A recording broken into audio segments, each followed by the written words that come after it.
નમસ્કાર, આપ જોઈ રહ્યા છો ચક્રવાત ન્યૂઝ. હું છું આપની સાથે નિધિ. એશિયા કપ 9 સપ્ટેમ્બર 2025ના રોજ રમાવા જઈ રહ્યો છે, જેના માટે આજે ઇન્ડિયન ટીમનું અનાઉન્સમેન્ટ થઈ ચૂક્યું છે. ઇન્ડિયન ટીમનું અનાઉન્સમેન્ટ મુંબઈ ખાતે બીસીસીઆઈ દ્વારા જે અજીત અગરકર અને સૂર્યકુમાર યાદવ દ્વારા કરવામાં આવ્યું છે, કમિટી દ્વારા કરવામાં આવ્યું છે. ત્યારે આ ટીમમાં કોણ કોણ સામેલ છે તેના વિશે વાત કરીએ તો આ ટીમમાં Suryakumar Yadav as a captain તરીકે, એક surprise name Shubman Gill vice captain તરીકે સામેલ થયા છે. ત્યારે અભિષેક શર્મા, તિલક વર્મા, હાર્દિક પંડ્યા, શિવમ દુબે, અક્ષર પટેલ, જીતેશ શર્મા વિકેટ કીપર તરીકે સામેલ થયા છે. ત્યારે જસપ્રીત બુમરાહ, અર્શદીપ સિંહ, વરુણ ચક્રવર્તી, કુલદીપ યાદવ, સંજુ સેમસન, હર્ષિત રાણા અને રિંકુ સિંહ આ ઇન્ડિયન ટીમ છે. આ ઇન્ડિયન ટીમ દુબઈ ખાતે જે રમાવાનો છે એશિયા કપ, તેના માટે જવાની છે. આ એશિયા કપમાં કુલ 8 ટીમો છે જે એકબીજા માટે આ ટાઇટલના પાછળ લડત કરશે. ક્રિકેટ ફેન્સ ઇન્ડિયામાં વધારે છે અને દુબઈમાં પણ અત્યારે જે ક્રિકેટનું લેવલ છે તે ધીરે ધીરે વધી રહ્યું છે, જેના કારણે અત્યારે દુબઈમાં આ એશિયા કપ થવાનો છે. આગળ ટીમની વાત કરીશું તો ટીમમાં સૂર્યકુમાર યાદવને કેપ્ટન બનાવવામાં આવ્યો છે. તો સૂર્યકુમાર યાદવ, આપ સૌ જાણો છો કે T20 આઈઝમાં તેઓ ઘણા વર્ષોથી કેપ્ટન તરીકે પોતાની ફરજ બજાવી રહ્યા છે. અત્યારે સૂર્યકુમાર યાદવના જે સિરીઝ વિનનો જે આંકડો છે તે પણ સારો છે, જેના કારણે તેમને એશિયા કપનો એક કાર્યભાર તેમને સોંપવામાં આવ્યો છે. બીજી વાત, એક સરપ્રાઇઝિંગ નેમ છે શુભમન ગિલ, કે 2 દિવસ પહેલા એવી ન્યૂઝ આવતી હતી કે શુભમન ગિલ અને મોહમ્મદ સિરાજ આ એશિયા કપથી બહાર છે, તેઓ રૂમર્સ બહાર ફેલાયા હતા. પરંતુ આજે ટીમમાં શુભમન ગિલને વાઇસ કેપ્ટન તરીકે સામેલ કરવામાં આવ્યો છે. 2 દિવસ પહેલા પણ હરભજન સિંહ દ્વારા કહેવામાં આવ્યું હતું કે જો શુભમન ગિલને T20 આઈઝમાં સામેલ કરવામાં આવે છે તો ઇન્ડિયા માટે એકદમ સારો મોકો છે, કારણ કે જે આઈપીએલની જે એમની રન રેટ છે, નેટ રન છે, તે બહુ જ સારી છે. તેઓ સારી રીતે રમી શકે છે. તેમને ખબર છે કે ક્યાં સ્લો થવું જોઈએ અને ક્યાં આગળ 6 અને 4 મારવા જોઈએ. તો હરભજન સિંહ દ્વારા પણ કહેવામાં આવ્યું હતું કે શુભમન ગિલને આ એશિયા કપમાં સામેલ કરવો જોઈએ. ત્યારે ત્રીજું નામ છે અભિષેક શર્મા. અભિષેક શર્માની 2023ની જે આઈપીએલ છે તે ખૂબ જ સારી રહી હતી, જેના કારણે તેમને ઇન્ડિયન ટીમમાં સામેલ કરવામાં આવ્યા હતા.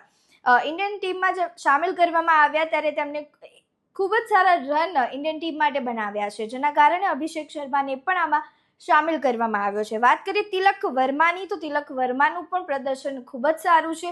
એ ઇન્ડિયા એ હોય કે પછી ઇન્ડિયન ટીમ હોય, બંનેમાં તેમનું પ્રદર્શન સારું છે. હાર્દિક પંડ્યા ઓલરાઉન્ડર.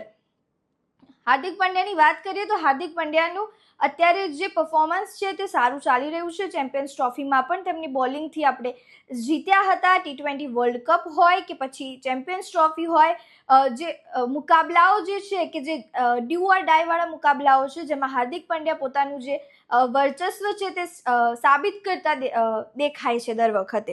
શિવમ દુબેને અહીંયા સામેલ કરવામાં આવ્યા છે ઓલરાઉન્ડર તરીકે. અક્ષર પટેલ છે બોલર તરીકે. જીતેશ વર્માની આઈપીએલ 2024 અને 2025 ખૂબ જ સારી રહી હતી, જેના કારણે તેમને સામેલ કરવામાં આવ્યા છે. જીતેશ શર્મા વિનિંગ ટીમ આરસીબીનો પાર્ટ છે, જેમાં તેમને ખૂબ જ સારા રન બનાવ્યા છે. જસપ્રીત બુમરાહને પણ અહીંયા સામેલ કરવામાં આવ્યા છે. જસપ્રીત બુમરાહના હમણાં થોડા રૂમર્સ જે હતા તે આવી રહ્યા હતા કે જસપ્રીત બુમરાહ એશિયા કપ માટે અવેલેબલ નથી, પરંતુ અચાનક 2 દિવસ પહેલા એવા ન્યૂઝ આવે છે કે જસપ્રીત બુમરાહ હવે અવેલેબલ છે, ત્યારે એમને એશિયા કપમાં સામેલ કરવામાં આવ્યો છે.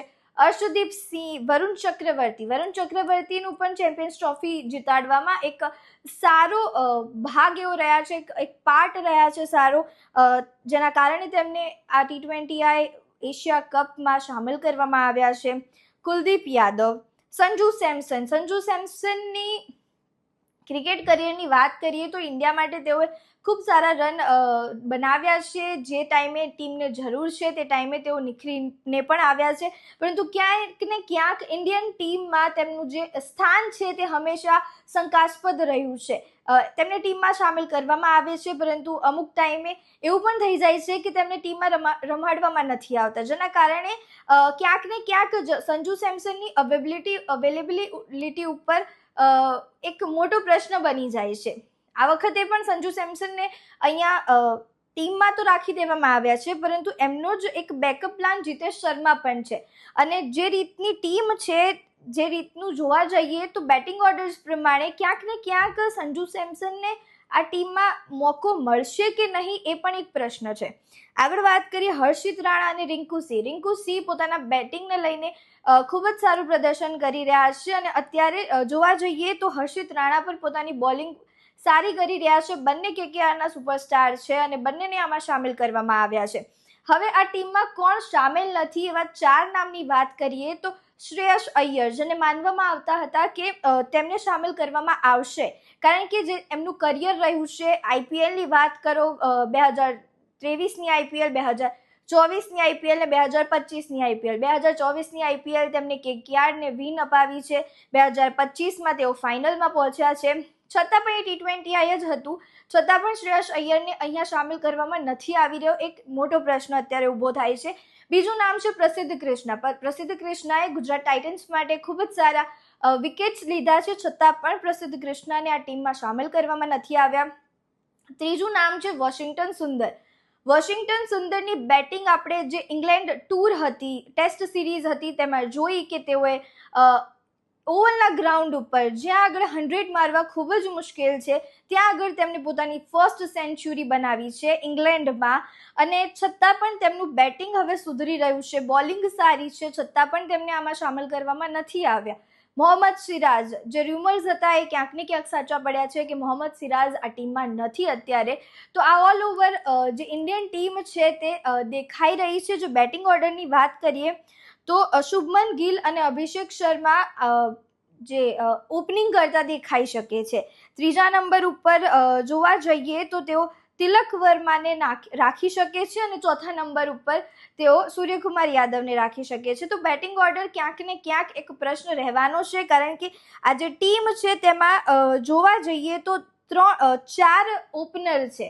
યશસ્વી જયસ્વાલને પણ લેવામાં નથી આવ્યો. યશસ્વી જયસ્વાલનું જ્યારે અજીત અગરકરને પ્રશ્ન પૂછવામાં આવ્યો તો તેમણે એવું કહ્યું છે કે યશસ્વી જયસ્વાલ ક્યાંક ને ક્યાંક આ ટીમના બેટિંગ ઓર્ડરમાં ફિટ નથી થઈ રહ્યા, જેના કારણે તેમને એમની કેપેબિલિટી ઉપર કોઈ પણ પ્રકારની શંકા નથી. પરંતુ ટીમ ઓર્ડર પ્રમાણે આ ટીમ જે છે એ સિલેક્ટ કરવામાં આવી છે.